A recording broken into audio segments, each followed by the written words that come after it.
Those 10 seconds were very long, weren't they? Why were they long? Because I was not present there. My direction wasn't there in those 10 seconds to make you feel not bored. Well, what is the job of a content creator in relation to his tools? He has to use his tools to produce the best output. I'm not saying that gear is not important. I'm saying the content creator is more important. And so if your videos as a novice creator with DIY tools don't get views, it's probably because your videos are bad, not because your gear is bad. Let me explain in greater depth right in this video. Okay, now it's time I talk to you about a previously held channel that was called Craft Dojo. Craft Dojo was a channel where I teach people origami. It still exists right now. You can find it in the cards, in the description, anywhere. In that channel, I posted origami content. If I kept the paper like this and left it for half an hour, would somebody watch the entire video if they're not mad? Well, obviously not, because I'm not offering any value. At the same time, if I used a lazy phone stand, would that change anything? No. If I kept the thing on top of a carton. Okay, now I've put the thing on top of a bunch of cartons and I made it stand as you can see right here. What has changed? Well, nothing. The paper is still here. People will still watch me doing origami. Why? Is it because I have better gear? No, it's because there is value in the content. And the content is presentable. Now,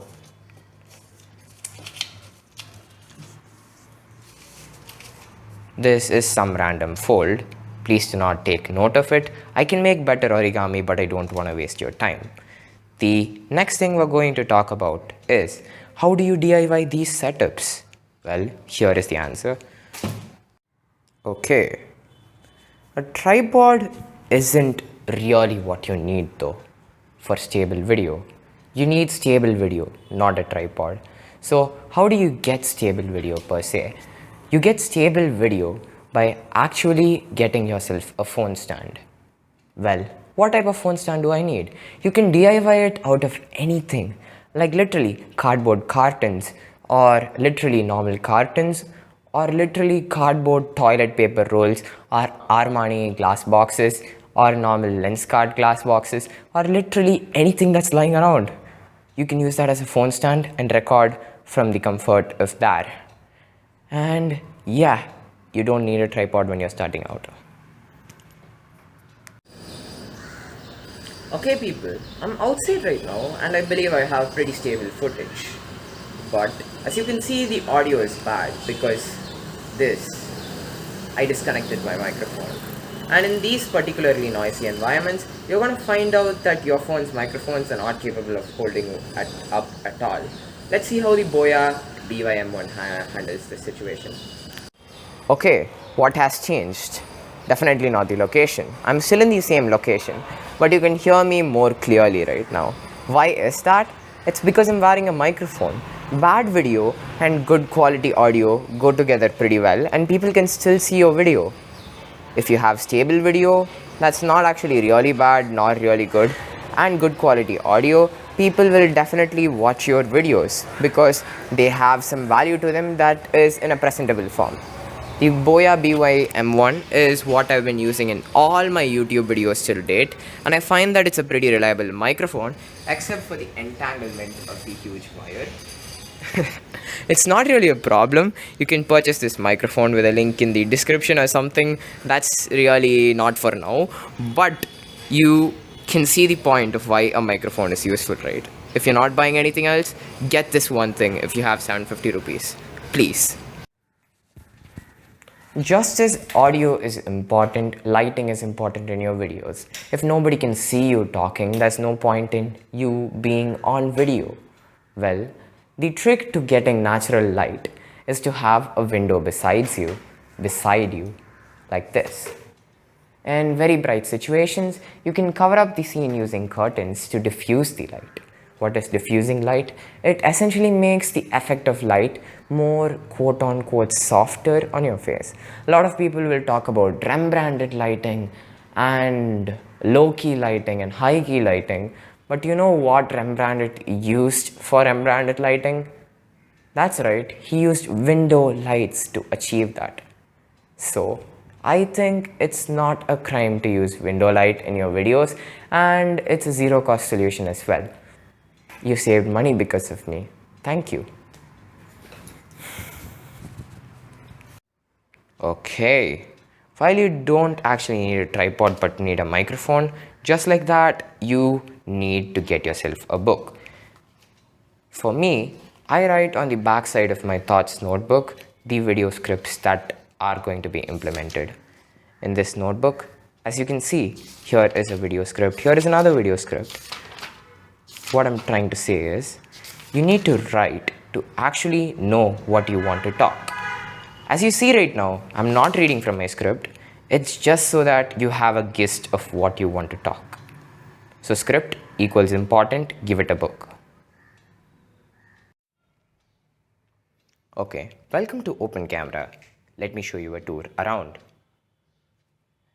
In Open Camera, the default setting in the camera API will usually be the original camera API.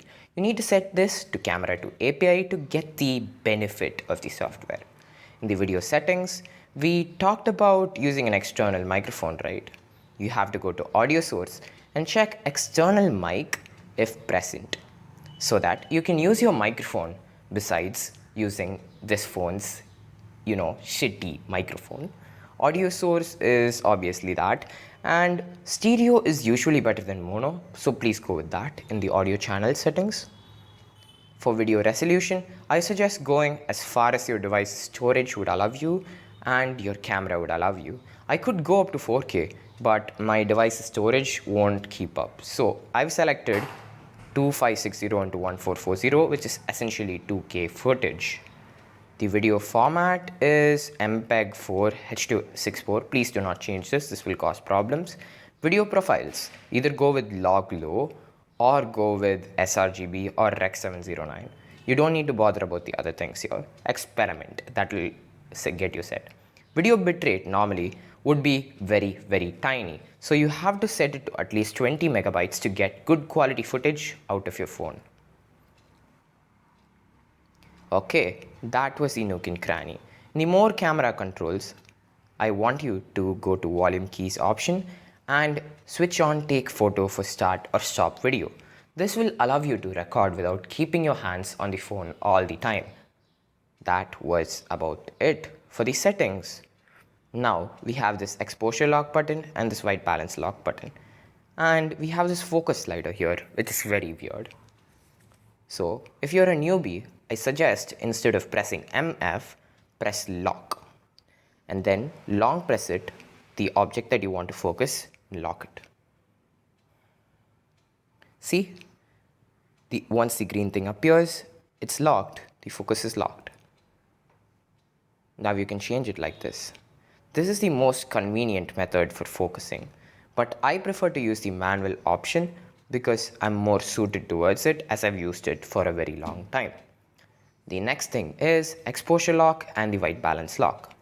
Please go to this white balance setting and check auto. You really don't want these things, but they can make a huge difference most of the time. See how the colors changed. These colors are more accurate to what I see in the room right now. So if you specify the situation, the white balance will be better, but let's leave it at auto for now. Once you do the white balance lock, the scene's whites won't change, meaning the colors and the hues won't act strange if you lock the white balance. Voila. And you need to click exposure lock if you're using automatic exposure, but I'm going to teach you how to use the manual mode as well. I suggest the ISO is essentially how much light goes into the sensor at any given aperture. What is aperture? The opening of the lens. How much light goes into the lens and is put on the sensor. How sensitive is the sensor to that light is ISO. So if you make it more sensitive, you will get a lot more light in, but the problem with that is that, well, the light that gets in causes these things called grains. Let me show you. At 800, look at this footage. It seems very grainy, noisy, right? Now go back to this. Seems a lot better, doesn't it? So that's why a better ISO is essentially a lower ISO. 1 out of 60 is the standard shutter speed. Shutter speed is essentially 1 out of how many seconds does the shutter close and open. 1 out of 60 seconds is the standard for 30 frames a second. 1 out of 50 is the standard for 25 frames per second. Know these two things. That is all. Now we can go ahead and start recording our video. People, I have come with very sad news that I must deliver to you. The thing I have to tell you is, you are not the protagonist of your own video. What's the protagonist of the video? Well, the protagonist of the video is the thing you're talking about. You're literally the narrator. You're narrating the story. A conversation is one where two people are actively involved and are exchanging comments. A conversational video is not a video you can do alone and thereby start by yourself. A conversational video would imply you're talking with someone else and that's the footage, like literally. If you're talking about something, then you must show the object, show and tell. This is the protagonist and you're the narrator. Without the narrator, people wouldn't get the context of what the protagonist is capable of. So stop thinking of yourself as the protagonist and let your protagonist shine. Let me show you an example. Why do you think that this little watch was chipped? Was it because its straps were not big enough for me to hold my hand anymore? No, the reason is very simple. Stupid little me thought that the straps were changeable, so I kind of cut the straps off, thinking I could change them anytime soon. Well, the thing is, I'm not really that stupid. Believe me, that was a made-up story, but I showed you the protagonist and I told you about his story.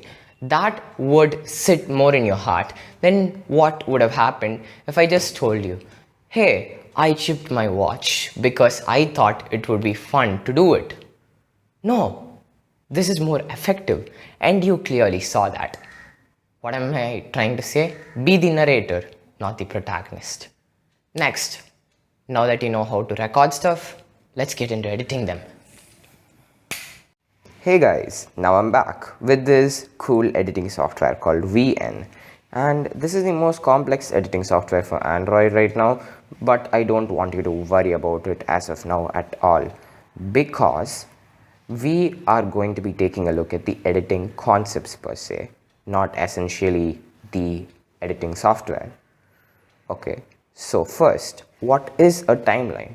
It's essentially a time marked area for your clips, where you can drag and drop clips on top of each other to change their location in the timeline. This is actually very helpful when you're editing. What is a timeline?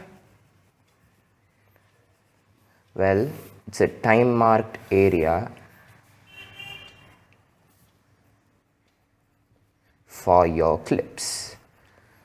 Now, then what is cutting a clip or splitting it?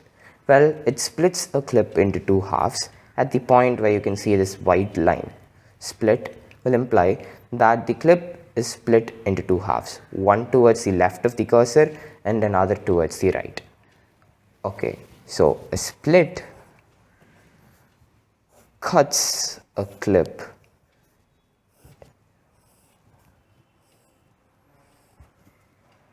into two halves based on where you keep it, cursor. Okay, now let's talk about trimming a clip. Trimming a clip is essentially this. Yeah, you're just shortening the duration of the clip, and you do that by taking hold of the end of the clip and dragging it close to the beginning. This will make the clip or the video shorter. Trim.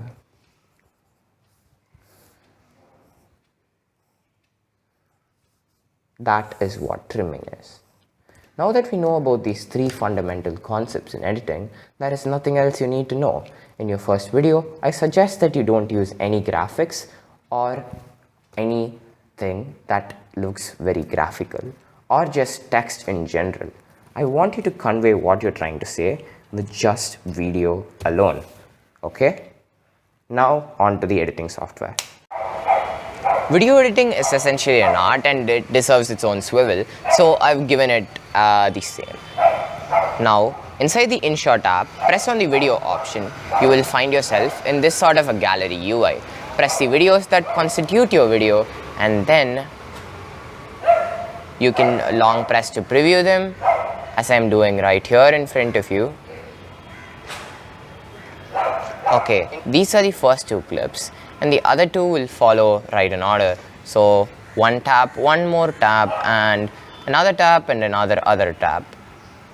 Now that that is done, we will go to the next part, that is editing the video itself. Why have I chosen InShot while I could have chosen any other editing software?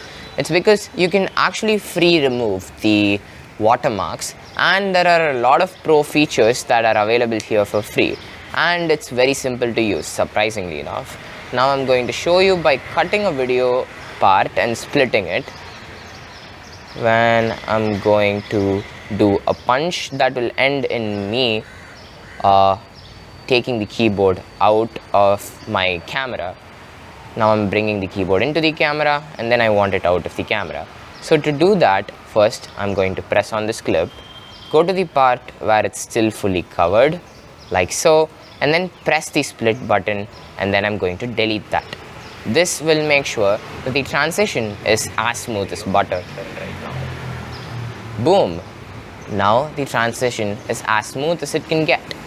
In terms of pricing, if you go to the Chroma website, you can find them for at a price about 1500 INR. Okay, I'm going to stop you right here. It's essentially because if you really think about it, when you're talking about the price of a certain object, it's better to show the object itself than to just talk about it. So I want you to take a screenshot in the places where you're talking about price or certain information that you're citing so that it will be more interesting and viewable to the viewer. I'm going to show you how I'm going to do that, but before that I need the screenshots. So here is a snappity snap to keep you waiting. Okay, now that we're back and ready in InShot, I do possess the screenshot right now. So I will go to the point where the screenshot is of requirement. Then I will display the screenshot there. Okay, let's get that now.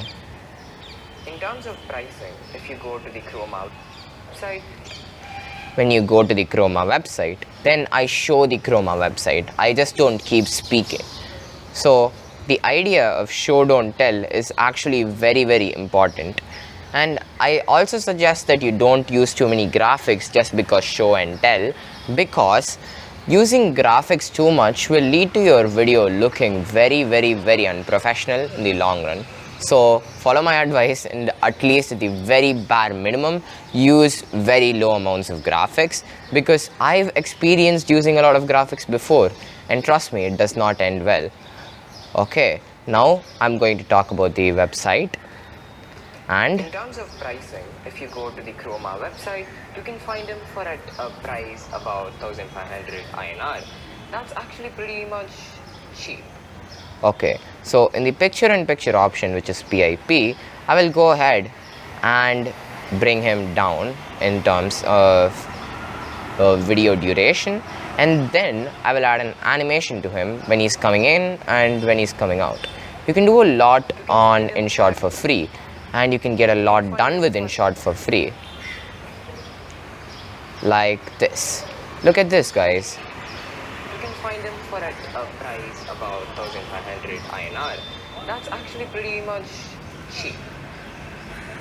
This is a really good feature and it will make your videos look more professional and, how do I say it, better in overall quality, let's just say. Now I'm showing you what I'm doing live. This is why overhead shots are useful, as overhead shots will allow you to convey what you're trying to effectively convey with your video and show the product, which is the protagonist of the video, or the idea or the drawing, which is the protagonist of the video, rather than just you talking something. And then when does the talking head shot come in? Well, the talking head shot comes in when you're talking about your own opinion and you're sharing that to the audience. This is when I'm talking. That is just the basics of it. And at the end of the video, I will make a smash cut just like I did before. As you saw again, I basically brought my keyboard into the screen and then I brought something else out of it. So that is essentially what a smash cut is. Now I'm going to bring my keyboard into the screen and I'm going to roll out my outro. That will just be a blank 20-minute clip. No, 20-second clip. No way anybody would watch a 20-minute clip. You can see the duration of your video on this part, on the bottom part of your screen in InShot. That's that. We'll have it be 20 seconds. Okay. I'm going to straight up tell you to not use many animations in your video, because that will make it not use many animated graphics in your video, because that will make your video look straight up kiddish. Instead, try to do all the conveying with your shots and video rather than trying to fix it in post too much, okay?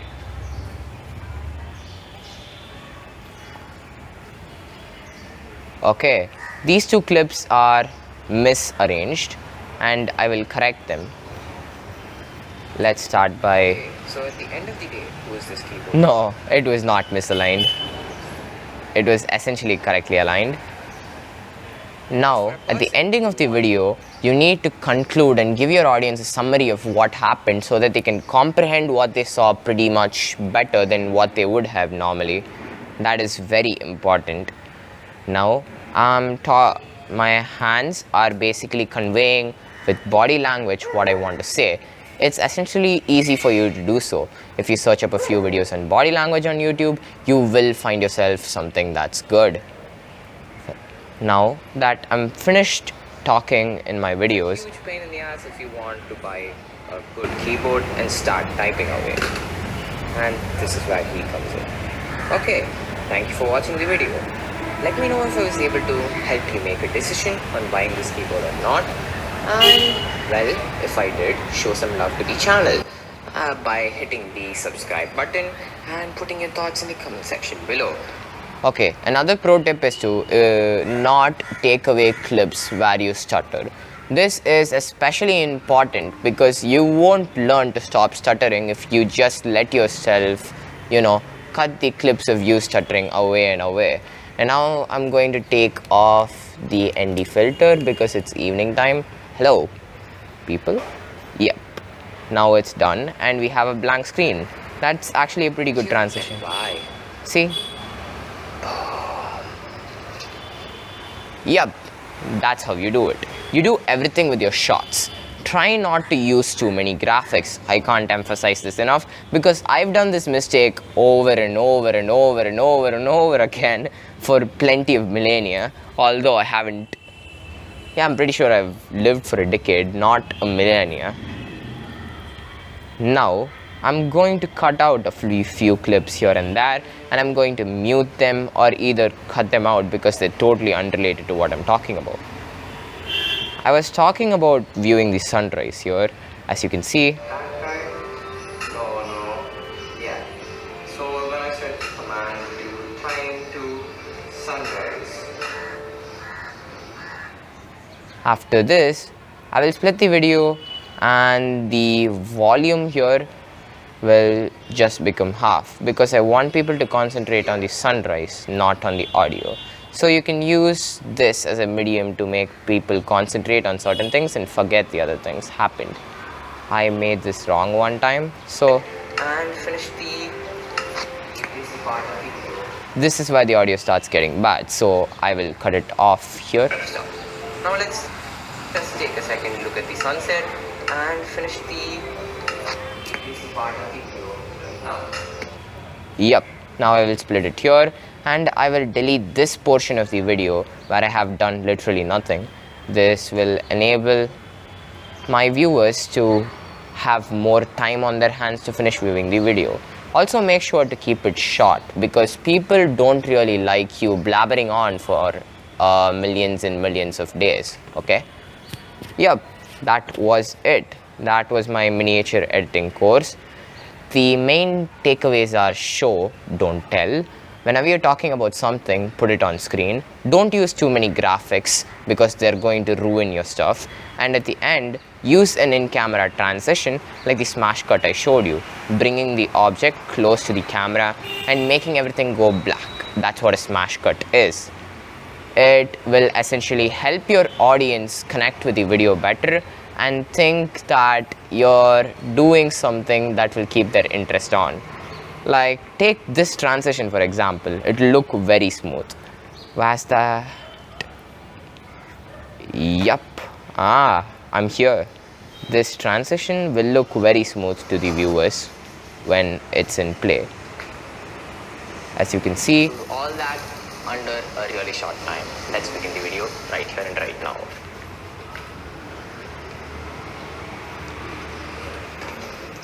Okay, that was a smash cut. You see, people want value in a short period of time, so give it to them in a short period of time. That's the third takeaway, and yup, that was it. Now, the best thing about InShot is that you can click on this button and you can press the free remove button to remove all the advertisements and make the pain go away. And if you press free remove, an advertisement will be displayed on screen, which you will have to watch. I'm going to spare you the pain if actually doing that, and I'm going to pause it for you guys. Okay, now the advertisement is over and we're back again, and there is no watermark right now. That's a great thing, isn't it? And since there is no watermark, you'll be able to concentrate more freely on editing your video and exporting it. How do you export your video properly on InShot? Well, you press the save button and you're allowed to pick a format, a frame rate among these many frame rates, and then a resolution among these many resolutions. I prefer to edit my videos and save them in 2K, and I prefer a 25 frame rate, and then I prefer an MP4 over a GIF. So I'm going to select all of these, and the video size is estimated and shown here. You need to clear up your storage if you don't have enough space, so you need to be doing that before you save a video. That is how you edit your first video, people. On to the next part. Save. Oops. Never mind. I'm going to just leave it at that. Bye. What makes a good thumbnail? A good thumbnail is something that has an element of show, don't tell to it.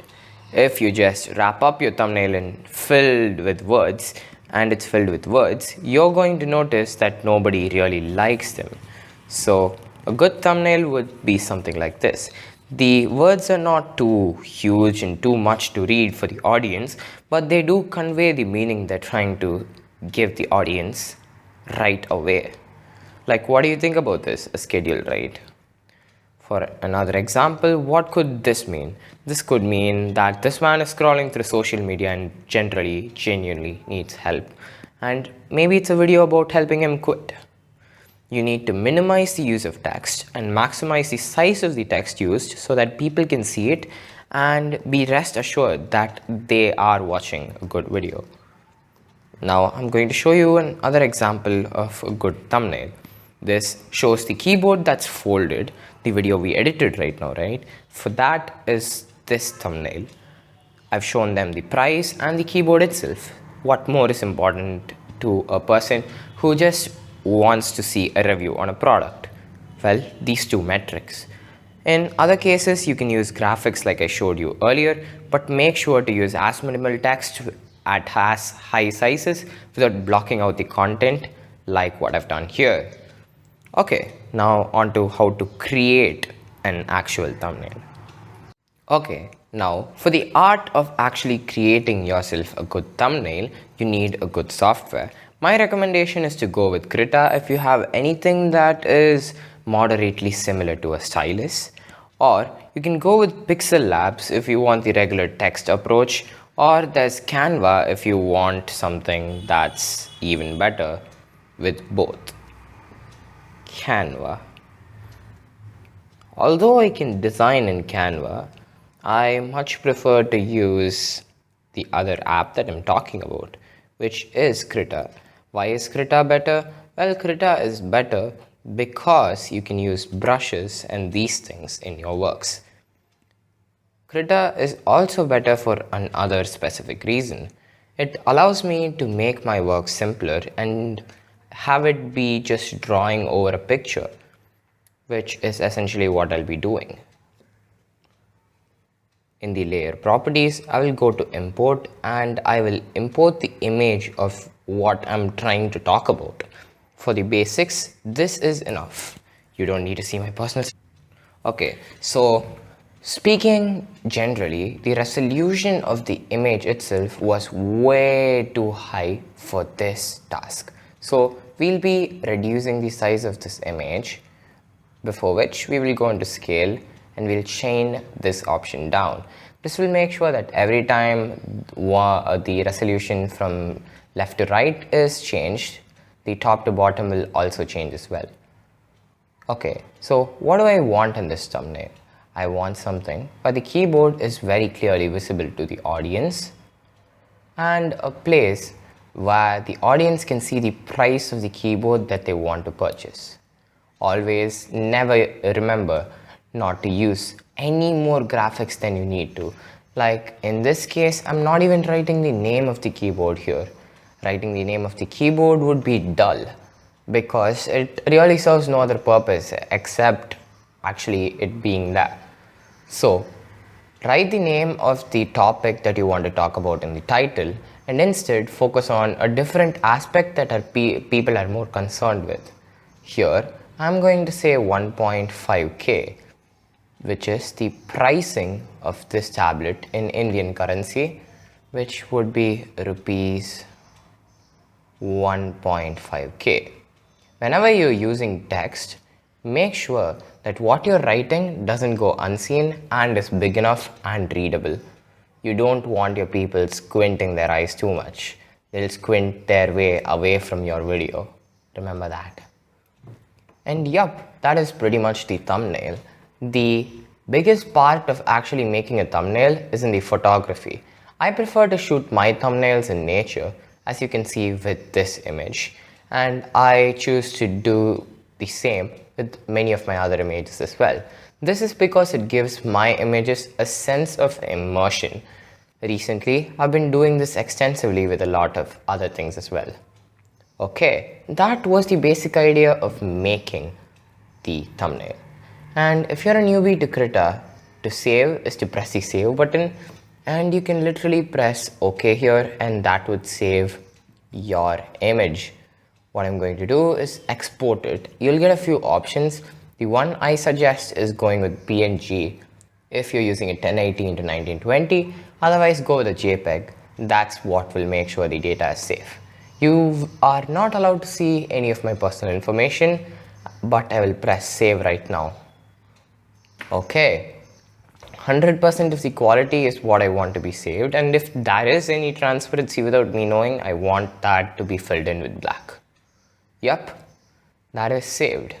Now we have a thumbnail. Let's go ahead and view the thumbnail. Don't worry, I don't have much personal stuff here, so you're not gonna be bamboozled by anything. Yep, this is the thumbnail that we created. This thumbnail won't look like much, but it will attract the viewers you want watching your video, as this will show them that the video you've created pertains to a foldable keyboard. I've shown the folding of the keyboard here. That is just 1.5k in terms of price. You need to be very precise and concise with as less words and graphics and as most of the topic or the product you're trying to talk about. Okay, that's the basic idea of making a thumbnail. In the earlier stages of your channel, you really need good titles to survive, because you need to make titles that people will search for, but also titles that will make sure that your video gets ranked high on the search list. Like it needs to be the first video, second video, third video, etc. So to make sure that you're ranking high, you need to check that the competition there is low. That means less people are posting videos on it and more people are searching for it. How do you know all of these stats? Where do you get this data from? Well, that's vidIQ. In vidIQ, there is research keywords. After you've done all the login and sign in and these things, there is a research keyword section. And in the research keyword section, you can type out words and find out the competition levels and the volume of search, that is out of 100. For example, take this. Let me search this word, Godot 4. It's a really hot keyword. I used to like to use this game engine, so I made videos for it. That's how I know of it. The competition is very low and the volume is very high. Keywords like these are absolute gems, so be sure to utilize them to their best. There is this video then, YouTube Studio Setup.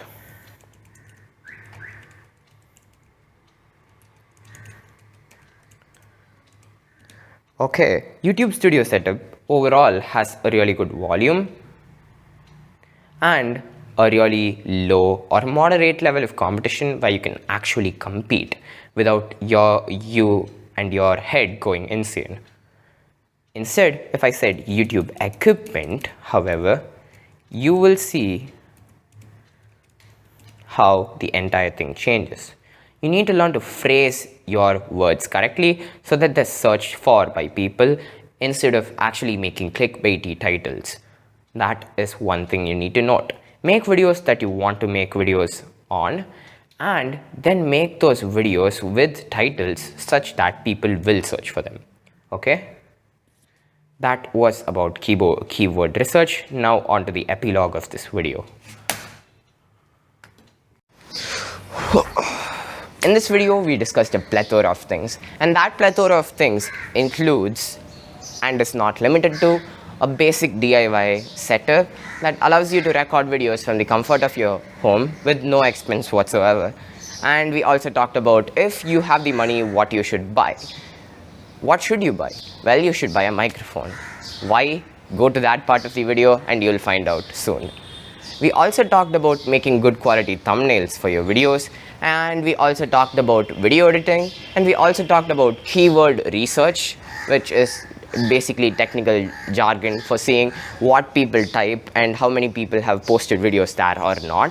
We used a free tool called vidIQ to achieve this purpose, and that was about it for the summing up process. If you found value in this video, I highly suggest a subscription to the channel, as this might prove useful to you later as you like this video. My channel contains more videos exactly like this one, so you might want to take a look into that. On that note, this is Mr. Dboxer signing off just for the day, and I hope to bring value to you and your viewers sooner or later. Bye.